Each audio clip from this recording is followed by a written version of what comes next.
Запад говорит Украине. Теперь я скажу неприятные слова, но я их произнесу. Запад говорит Украине: ребята, у вас возможности до конца года решить все свои вопросы.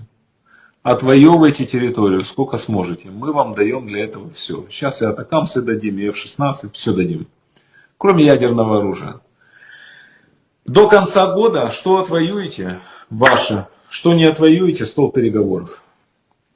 Это то, что говорит Петр Павел. Это то, что говорят неофициально. Мне же рассказывают участники переговоров. Это то, что говорят неофициально лидеры западных стран.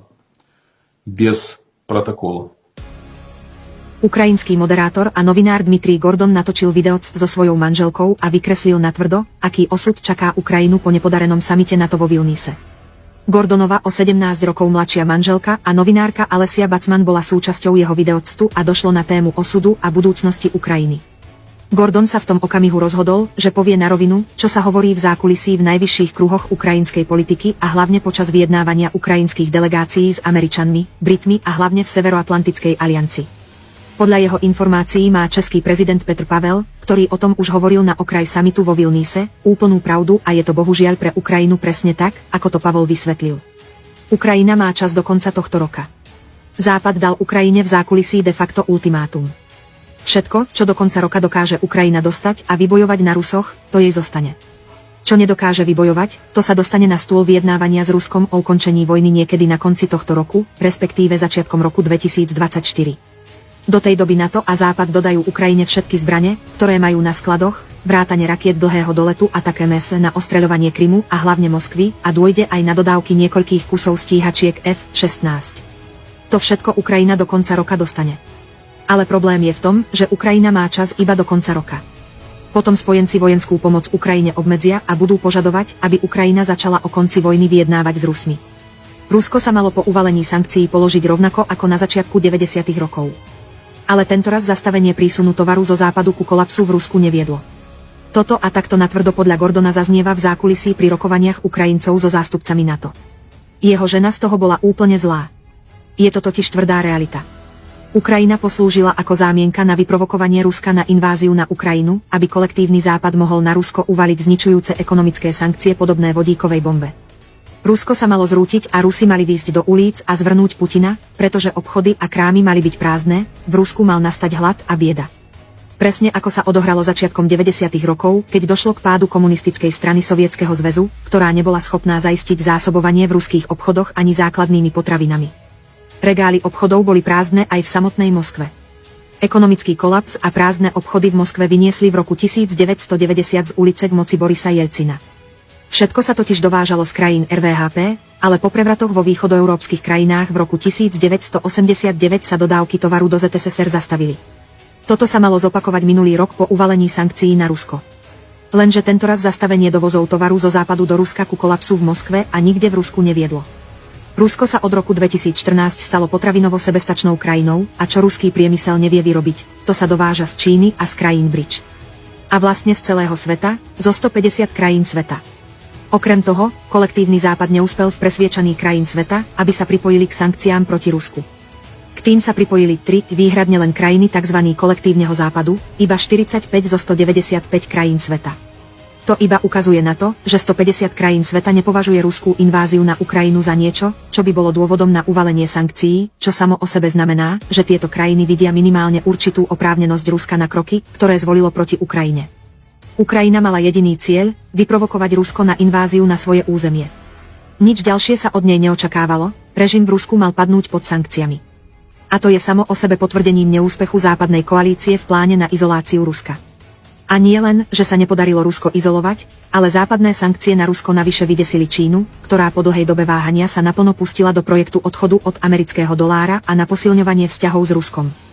A to nemal Západ vôbec v pláne, keď uvaľoval sankcie na Rusko. Cieľom nebolo oslabiť americký dolár, ani naštartovať cestu krajín tretieho sveta na cestu odchodu od amerického dolára. To je pre kolektívny západ niečo, k čomu nemalo dôjsť. Cieľom celého projektu od roku 2014 bolo vybudovať z Ukrajiny hotové antirusko prestúpené nacistami a nacistickými symbolmi a morami, aby to vyprovokovalo Rusko na inváziu na Ukrajinu. Volodymyr Zelenský na bezpečnostnej konferencii v Mníchove 20. februára 2022. a kolektívny západ šliapal na plyn celých 8 rokov.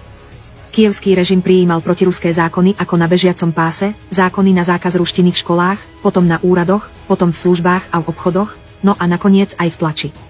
Zákony na zákaz ruskej literatúry.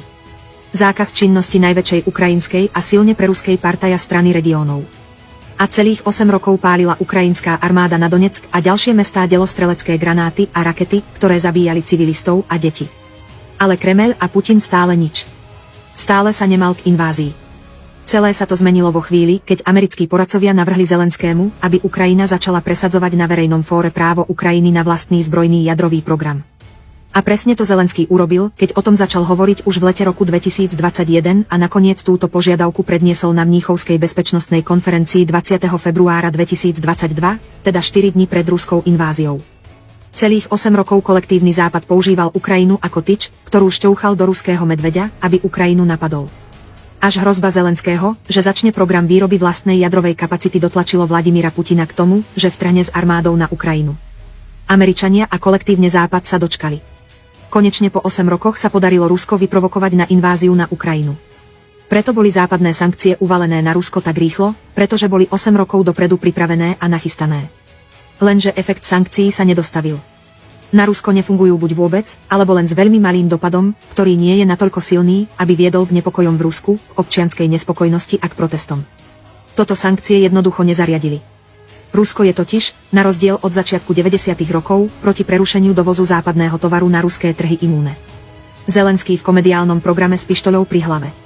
Čoskoro to už nemusí byť len sketch z komediálnej scénky, ale drsná realita na konci kariéry jedného politika, ktorý priviedol na smrť 100 000 vlastných občanov. Nikdy totiž Západ nemal v pláne niečo také šialené, ako je myšlienka alebo úvaha, že by snáď ukrajinská armáda porazila Rusko ako jadrovú veľmoc a vytlačila ho z Donbasu a z Krymu.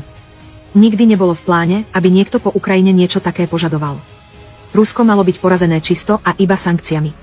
Putinov režim sa mal zrútiť, k moci sa mala dostať nová vláda, prezápadná verchuška, a ak by to dobre dopadlo, nová ruská vláda by vrátila Ukrajine priestor Donbasu a možno, ale naozaj len možná, by Kremeľ vrátil Ukrajine aj Krym. Ale skôr nie, pretože taký pozitívny vývoj sa neočakával, iba sa počítalo s tým, že zapačiky v generálnom štábe ruskej armády nariadia ruskej armáde vrátiť sa do kasární v Rusku a Donbas by zostal na pospas ukrajinskej armáde. Krym by ale podľa všetkého Rusku zostal aj po prípadnom prevrate, aj keby sankcie viedli ku kolapsu Putinovej vlády. Ukrajincom ale toto nikto nepovedal. Ukrajincom nedochádza, že Západ nikdy nepočítal s tým, že by ukrajinská armáda mohla ruskú armádu poraziť. Porážka Ruska mala prebehnúť po uvalení sankcií v Moskve, nie na frontovej línii. Tí inteligentnejší to možno tušia, ale väčšina Ukrajincov si dodnes myslí, že Západ pomáha Ukrajine kvôli tomu, aby AFU porazila a vyhnala z Ukrajiny ruskú armádu. Len malej časti Ukrajincov dochádza, že tá pomoc Ukrajine je iba maskirovka, neplánovaný vývoj, s ktorým pôvodný plán nepočítal. Ruský režim mal už teraz byť zrútený po sankciách a v Rusku mala byť nová vláda. K tomu však nedošlo.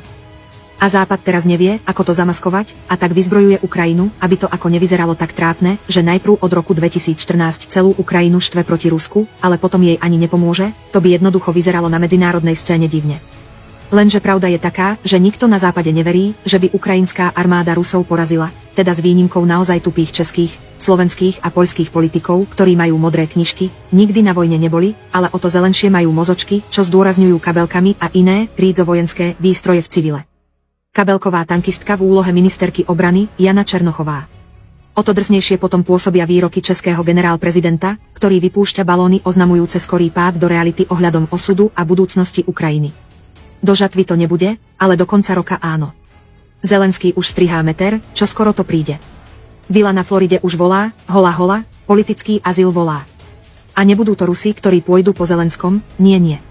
Pôjdu po ňom jeho vlastní ľudia, rozviedky GUR a SBU pod novým vedením, pôjdu po ňom otcovia od zabitých chlapcov, ktorým Zelebuben zobral syna a nechal ho zabiť v Mesomline na Donbase. Zelenský sa z komediejanta stane tragédom, a to so všetkým. Gordon to už predosiela a nebude to pre súčasný ukrajinský režim nič pekné, až sa Ukrajinci začnú pýtať, prečo teda posielali svoje deti na front umierať, keď nakoniec nič z toho nebude, keď front sa nikam neposunula, keď nakoniec je z toho vyjednávanie o konci vojny v tých líniách, na ktorých zostal stáť front.